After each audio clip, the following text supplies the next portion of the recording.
The moment Jasmine Crockett stepped onto the stage at Lakewood Church, nobody expected what was coming. Not the 30,000 people filling the sanctuary, not the pastors sitting in polished front-row seats, and certainly not Joel Osteen himself. Cameras were rolling, the lights were bright, and the entire event, marketed as a faith and justice conversation, felt like a carefully choreographed showpiece meant to inspire unity. But unity wasn't what the night would deliver. Jasmine Crockett had been invited as a guest voice, a rising political figure known for her sharp clarity and direct truth-telling. Joel believed he could guide the conversation, keep things light, and showcase how faith could bridge divides. His team expected Jasmine to soften on stage, to match Joel's gentle smile with polite diplomacy. Instead, in just 7 seconds, she would shatter an argument Joel had repeated for over a decade, and the entire church would go silent. It began with a question Joel had delivered hundreds of times. A question that positioned him as the wise spiritual guide helping struggling believers rise above hardship. But this time, he aimed it at a woman who had lived through struggle firsthand. A woman who understood the weight of poverty, injustice, and responsibility in ways that couldn't be smiled away. Joel leaned back in his chair, crossed his hands gently, and asked, "Jasmine, wouldn't you agree that most people stay stuck in life because they speak negativity over themselves instead of believing in God's favor?" It was subtle, soft, coated in positivity. But it carried an implication, a dangerous one. It suggested that people struggling financially, emotionally, or spiritually were responsible for their own suffering simply because they weren't speaking right. The audience nodded softly, expecting Jasmine to agree. Instead, she blinked slowly, exhaled once, and said a sentence that would freeze every breath in the sanctuary. But not yet, because before she said it, something else happened, something nobody saw on camera. Something that began 30 minutes before the event, in a quiet hallway behind the stage. And that is where our story truly begins. 30 minutes before stepping onto the stage, Jasmine Crockett stood alone in the green room, reading a handwritten note from a woman named Christina Alvarez. Christina had slipped it to Jasmine earlier in the lobby, whispering, "Please, read this before you speak." The note was short, but every line felt like it had weight. "I lost my home after giving money I didn't have. They told me God would bless me back. He never did. My son thinks it's my fault. Please say something tonight. People like me need someone strong enough to tell the truth." Jasmine folded the note slowly. She knew Christina wasn't alone. For years, she had seen families stretched thin, guilt into giving money they didn't have. Single mothers who tithed grocery money. Elderly couples who donated medicine budgets. Young people who believed financial struggle meant spiritual failure. Meanwhile, pastors on stages across America encouraged the belief that abundance was a personal choice. A mindset, a declaration, a faith step. If Jasmine stayed silent, this cycle would continue. If she spoke up, backlash was guaranteed, not only from Joel, but from millions who loved his message of hope. But if she said nothing, Christina's voice would be one more unheard cry. And that's when Jasmine realized. This wasn't a panel. This wasn't a conversation. This was a crossroads for people who had been quietly suffering for years. If she backed down, nothing would change. If she spoke up, everything might. And she would have to carry the consequences alone. But she had already made her choice. If you want more people to hear stories like Christina's, make sure you like this video and keep watching, because what happens next changed everything. A week before the event, Jasmine had been preparing for a completely different speech in Washington. She wasn't thinking about churches, panels, or faith-based discussions. She was thinking about legislation, budgets, and community outreach programs. Then she received another letter, this time from a man named Robert Fielding. Robert was a father of 2. He had attended a prosperity conference the year before. He had been told, directly, that sowing a sacrificial seed would guarantee a turnaround in his business. He gave everything he had left. He hoped God would answer him. Instead, the business closed. His marriage collapsed under the stress. His faith shattered. Now he struggled to afford even the gas to take his children to school. He wrote, "I'm not angry at God. I'm just tired of being told my struggle is my fault." It was this sentence that burned into Jasmine's mind. She had grown up in a family that fought for everything. Bills paid late, odd jobs taken, prayers whispered with quiet hope. She understood struggle, but she also understood systems. And she knew the difference between encouragement and manipulation. When Joel's team invited her to the faith and justice conversation, She thought it would be a space to talk about compassion, responsibility, and community solutions. But when she arrived and saw the messaging on the screens, phrases like expect favor, speak blessing, and lose the negativity, she realized this wasn't a conversation about justice. This was a curated performance. A place where real pain was softened with slogans. A place where financial burden was blamed on personal mindset. A place where people like Christina and Robert were told their prayers were broken, not the system around them. Jasmine stepped backstage and whispered to herself, "Not tonight. Not in front of these people. Not when they deserve the truth." And that decision set the stage for one of the most unforgettable confrontations ever witnessed inside a church. But the true breaking point, the moment Joel realized he wasn't in control, was still minutes away. Joel Osteen didn't plan for conflict. He planned for comfort. In the hours before the event, he sat in a quiet side room with his media director and 2 senior staff members. The walls were lined with soft lighting and framed inspirational quotes, and the atmosphere felt more like a relaxing lounge than a preparation room for a live discussion in front of tens of thousands. Joel flipped through a printed sheet with pre-approved questions. Every question was soft, familiar, and perfectly aligned with his signature message of positivity. How can people stay encouraged during difficult times? Why is speaking faith so important? How do we keep negativity from blocking our blessings? These were questions Joel could answer in his sleep, polished, safe, reinforcing everything his audience already believed. They were designed to keep the conversation uplifting, predictable, and under control. But one question, just one, did not fit that pattern. A single line printed near the bottom of the page, underlined twice by someone on the media team. A question that, on the surface, sounded harmless, but beneath it lay a strategic trap meant to corner Jasmine. A question crafted specifically to challenge her worldview without appearing confrontational. The media director leaned forward and tapped the page. "This one," he said. "Ask this when the timing feels right." Joel read it out loud softly, testing the tone. "Wouldn't you agree that most people stay stuck because they speak negativity instead of believing in God's favor?" He practiced it again, changing his cadence. Softer, friendlier, more sincere. The goal wasn't to attack Jasmine. It was to subtly frame the conversation in a way that made her seem overly critical or lacking faith if she pushed back. Joel's staff believed Jasmine wouldn't risk disagreeing too strongly in front of a faith-centered audience. They assumed she would soften her stance to maintain the room's energy. They believed she would play along. When Jasmine finally walked onto the stage, the entire sanctuary erupted. People clapped, cheered, and waved. The orchestra swelled. Joel greeted her with his warmest smile, guided her gently to her seat, and thanked her for being a voice of hope in challenging times. She returned the gesture politely, but her eyes carried something deeper. She saw the stage, the screens, the shimmering lights, and recognized immediately that this wasn't designed for discussion. This was designed for messaging. 5 minutes in, Joel leaned slightly toward her, lowering his voice enough to seem personal and sincere, exactly as he had practiced. And then he asked the question, "Jasmine, wouldn't you agree that most people stay stuck because they speak negativity instead of believing in God's favor?" The crowd nodded instinctively. This was what they had heard for years. They expected Jasmine to agree, or at least avoid disagreeing. But Jasmine recognized the trap the moment the words left his lips. If she agreed, she would be endorsing a message that blamed struggling people for their pain. If she disagreed, she would risk being seen as someone who didn't value faith at all. But Jasmine didn't flinch. She didn't shrink. She didn't soften her posture. Because she had an answer Joel wasn't expecting. An answer she had prepared not from strategy, but from truth. An answer he wouldn't be able to counter. And what she said next cracked the entire room open. If you're still watching, hit the like button, because the moment she speaks, everything changes. The crowd was still nodding when Jasmine slowly lifted her head, turned toward Joel, and gently placed the note from Christina on her lap.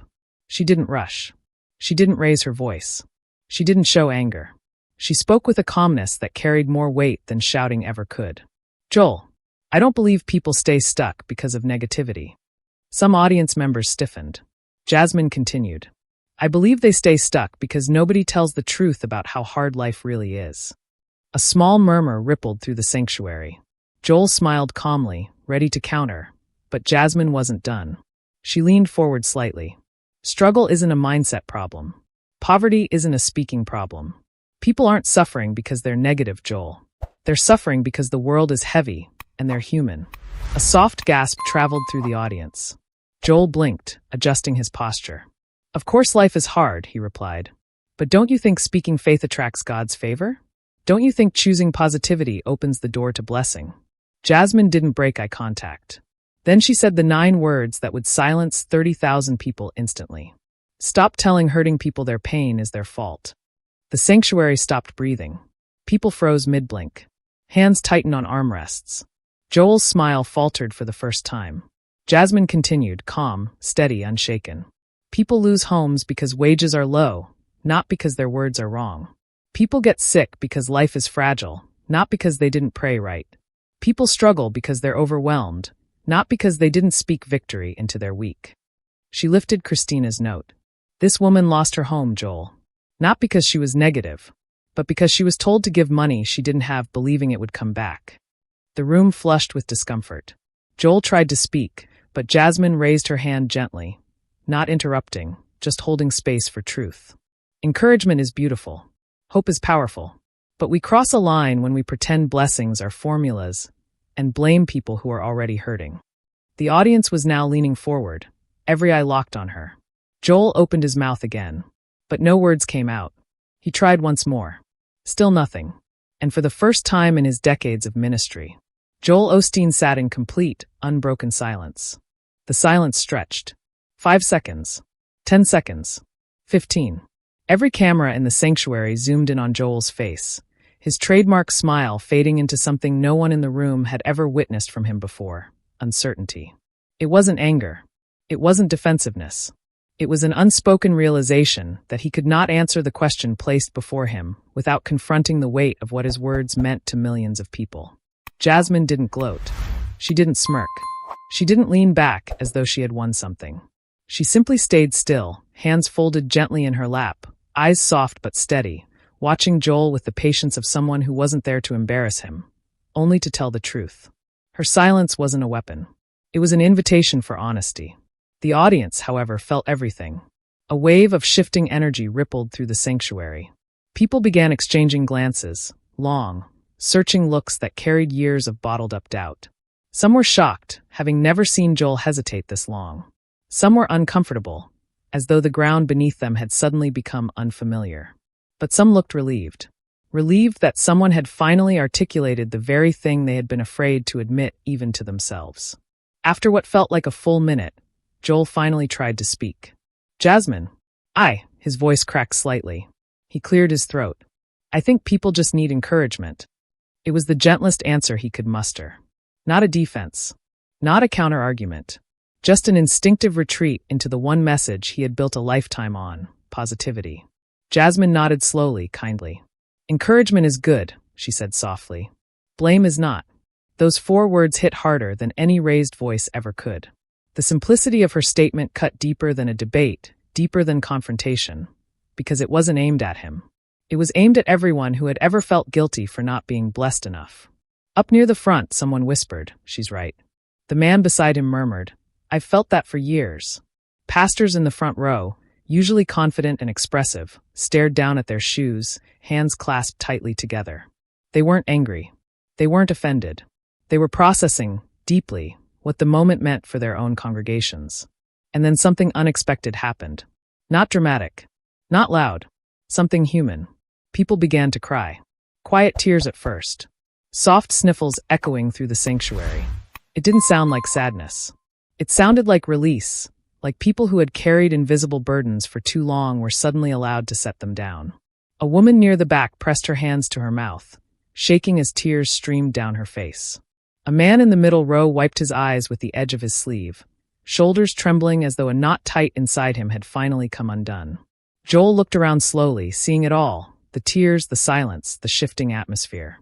Whatever he had planned for this event, whatever message he intended to leave his audience with, was now overshadowed by a deeper, more honest moment unfolding around him. Jasmine lifted her eyes once more and spoke one final time. No judgment, no anger, no accusation. People don't need formulas, she said. People need compassion. The words settled over the sanctuary like a blanket. The room trembled, not with noise, but with emotion so raw it felt sacred. And for the first time in Lakewood church history, The sanctuary of 30,000 people went completely, breathtakingly silent. Not out of shock, not out of offense, but because for once everyone understood.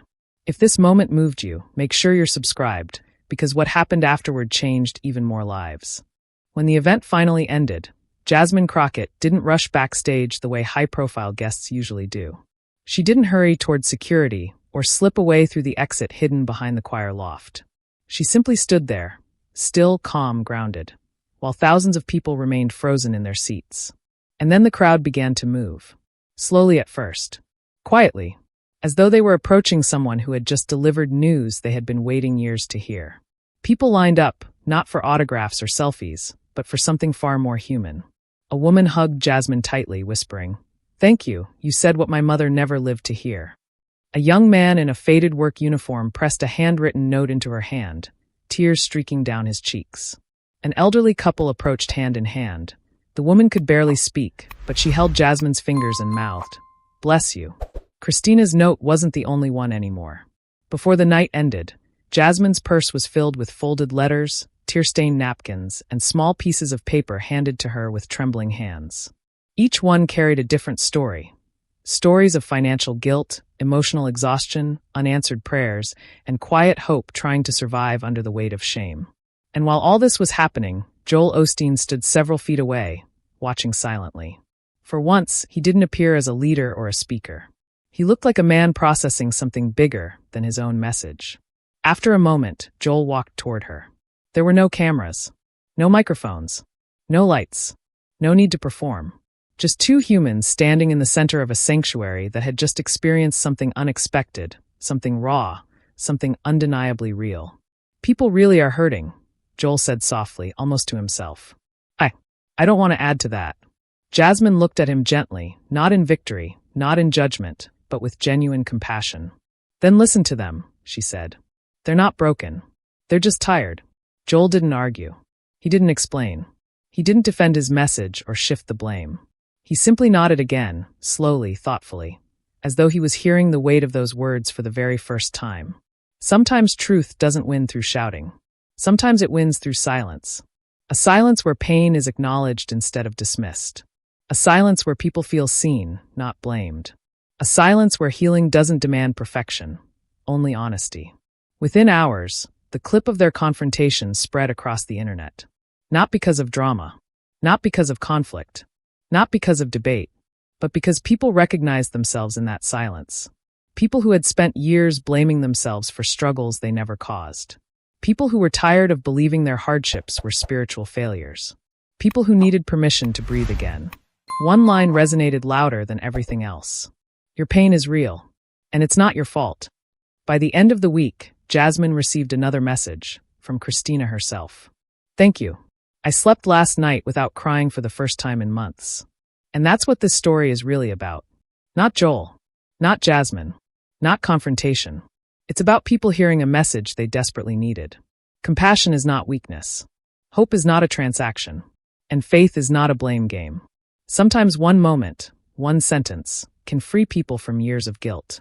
And sometimes an entire church goes silent because the truth finally came out. Tell me in the comments, do you think Jasmine did the right thing by speaking up? And make sure to subscribe so you don't miss the next powerful story.